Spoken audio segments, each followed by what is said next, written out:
என்ன நண்பா நம்பீஸ், கதை கேட்க வந்துட்டீங்களா? கதை சொல்ல நானும் வந்துட்டேன். எபிசோட் 3 வரை பார்த்துருப்பீங்க அப்படின்னு நினைக்கிறேன். பார்க்காதவங்க பாருங்கள், சூப்பராக இருக்கும் இந்த கதை. இதயம் எல்லை மீறியதே எபிசோட் 4. என்ன பார்க்கலாமா? இந்த வீடியோக்குள்ளே போகிறதுக்கு முன்னாடி அப்படியே நம்ம சேனலை யாராவது சப்ஸ்கிரைப் பண்ணாமல் பார்த்துட்டு இருந்தீங்கன்னா சப்ஸ்கிரைப் பண்ணிவிட்டு வந்துடுங்க. எல்லையை தொடும் மனசு. காலையில் ஹாஸ்பிட்டலில் அந்த நாள் காலை மீராவுக்கு மனசு கொஞ்சம் வேறு மாதிரி இருந்துச்சு. கண்ணாடி முன்னாடி நின்றுட்டு ஐடி கார்டு போடும்போதே நேற்று நடந்த எல்லாத்தையும் மனசுக்குள்ளே ஓட்டிக்கிட்டே இருந்தாங்க. இது என்ன ஃபீலிங்? சாதாரணமாக ஒரு டாக்டரை இப்படி நினைக்க மாட்டேனே. அவள் தன்னைத்தானே சமாதானப்படுத்திக்கிட்டான். ஒர்க் ஃபோக்கஸ், அவ்வளோதான். ஹாஸ்பிட்டலில் மீரா அப்சர்வேஷன் ரூம் பக்கம் நடக்கும்போது எதிரில் அர்ஜுன். இந்த முறை 2 பேரும் சற்று நேரம் நின்னாங்க. குட் மார்னிங் அவன் சொன்னான். Good morning doctor. சாதாரண க்ரீட்டிங் தான், ஆனால் அந்த குரலுக்குள்ளே ஏதோ ஒரு வார்ம். இன்னைக்கு ஃபுல் டே அப்சர்வேஷன் தானே அப்படின்னு அர்ஜுன் கேட்டான். ஆமாம். சாப்பிடாமல் இருக்காதீங்க அப்படின்னு ஒரு கேரிங்காக சொல்லிட்டு போனான். அவன் சொன்ன அந்த ஒரு லைன் ப்ரொஃபஷ்னல் அட்வைஸ் மாதிரி இருந்தாலும் மீராக்கு அது கேர் மாதிரி தோணுச்சு. அப்சர்வேஷன் ரூமில் ஒரு சின்ன நிகழ்வு. ஒரு பேஷண்ட் சடனாக அன்ஈஸியானாங்க. மீரா கொஞ்சம் பதட்டமாக நின்னான். ரிலாக்ஸ், காமாக இருங்க அர்ஜுன் பேஷண்ட்க்கு சொன்னான். அப்புறம் மெதுவாக மீரா பக்கம் திரும்பி, பயம் வந்தால் ஃபஸ்ட் நீங்கள் காமாக இருங்க, பேஷண்ட் அதை பார்ப்பாங்க. அவன் சொன்ன விதம் ஸ்ட்ரிக்ட் இல்லை, சப்போர்ட்டிவ். அந்த நிமிஷம் மீரா உணர்ந்தா, இவர் டீச்சிங்க்கு டைம் எடுக்கிறாரு. அவள் மனசு அவருக்கு இன்னும் நெருக்கமாக போச்சுது. இவர் மாதிரி ஒருத்தர் என் லைஃப்பில் இருந்தால் எப்படி இருக்கும்? அடுத்த நிமிஷமே அவள் தன்னைத்தானே ஸ்கூல் பண்ணிக்கிட்டா. அவங்க 36, நீ 22. இதெல்லாம் தப்பான யோசனை. ஆனால் அந்த யோசனை நிற்கலை. நமக்கு தான் தெரியுமே நம்ம மனசை பற்றி. ஏதாவது ஒன்று திங்க் பண்ணிட்டோன்னா அதுக்குள்ளேயே தான் மனசு போயிட்டே இருக்கும். வெளில வரணும்னு நினச்சா வர முடியுமா என்ன? அந்த மாதிரி தான் இப்போது மீராவுக்கும் இருக்குது. டீ பிரேக்கில் 2 பேரும் விண்டோ பக்கம் நின்னாங்க. உங்களுக்கு இவ்வளோ பேஷன்ஸ் எப்படி? மீரா கேட்டா. அர்ஜுன் சின்னதாக ஒரு ஸ்மைல். ப்ராக்டிக்ஸ், லைஃப் கற்றுக் கொடுத்துச்சு. தயங்கியபடியே மீரா கேட்டா.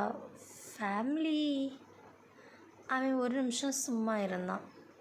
அப்பா அம்மா இல்லை, பல வருஷம் முன்னாடியே. அந்த வார்த்தைகள் அவனுடைய குரலில் சின்ன வெற்றிடமாக இருந்துச்சு. அப்போ நீங்கள் தனியாக அப்படின்னு மீரா கேட்டா. ஆமாம். அந்த ஒற்றை வார்த்தை அவன் மனசை கொஞ்சம் கனமாக்கிச்சு. அர்ஜுன் மனசுக்குள்ளே, நான் ஏன் இவ்வளோ ஓப்பனாக பேசுகிறேன்? இது சேஃப் இல்லை. 36 வயசில் எமோஷன்ஸை கண்ட்ரோல் பண்ண தெரிஞ்சவனுக்கு இந்த 22 வயசு பெண் முன்னாடி அது ஏன் இவ்வளோ கஷ்டமாக இருக்குது அப்படின்னு யோசித்தான். ஹாஸ்பிட்டல் கார்டனில் லன்ச் பிரேக்.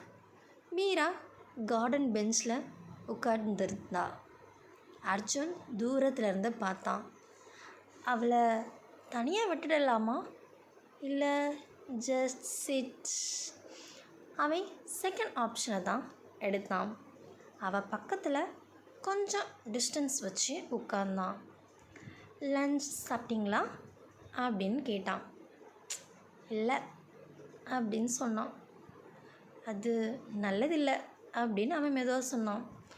டாக்டர் அட்வைஸ் அப்படின்னு சொல்லி மீரா சிரிச்சா. அந்த சிரிப்பு அர்ஜுன் மனசுக்குள்ளே சாஃப்டாக எதையோ தொட்டுச்சு. கொஞ்ச நேரம் 2 பேரும் எதுவுமே பேசலை. மௌனம். பறவைகளுடைய சத்தம், காற்றுடைய சத்தம். அந்த சைலன்ஸ் ஆக்வர்டாக இல்லை, ஒரு கம்ஃபர்டபுளாக இருந்துச்சு. மீரா மனசுக்குள்ளே, இவர் பக்கத்தில் டைம் ஸ்லோவாக போகுது.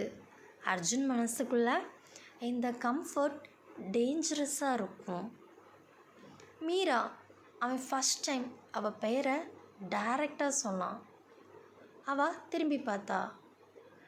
நம்ம இருவருக்கும் ஒரு கிளியர் பவுண்ட்ரி இருக்கணும்.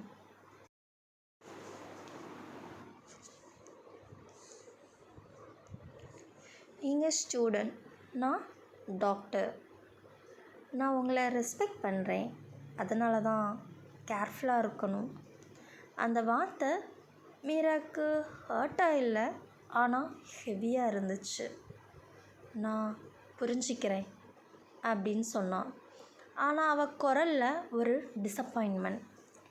ஒர்க் முடிஞ்சுது, நாளைக்கு லேட்டாக வருவேன் அப்படின்னு மீரா சொன்னான். Okay, take care. அவன் சொல்லும்போது அவனே உணர்ந்தான். அவன் அவாய்ட் பண்ண முயற்சி பண்ணுறான், ஆனால் ஹார்ட் கேட்கலை. இரவு நேரம். மீரா அவர் டிஸ்டன்ஸ் வைக்கிறது ரைட் தான், ஆனால் என் மனசு கனமாக இருக்குது. அர்ஜுன், நான் எல்லையை காப்பாற்றணும், ஆனால் ஏன் இந்த இதயம் கேட்க மாட்டேங்குது? எல்லை வைக்கிறது சரின்னு மனசு சொன்னது, ஆனால் அந்த எல்லையை இதயம் மெதுவாக தொட ஆரம்பித்தது. இது போல் எத்தனை பேருக்கு நடந்திருக்கு? கமெண்டில் சொல்லுங்கள். வீடியோ பிடிச்சிருந்தா லைக் பண்ணுங்கள். பாய், டேக் கேர், தேங்க்யூ.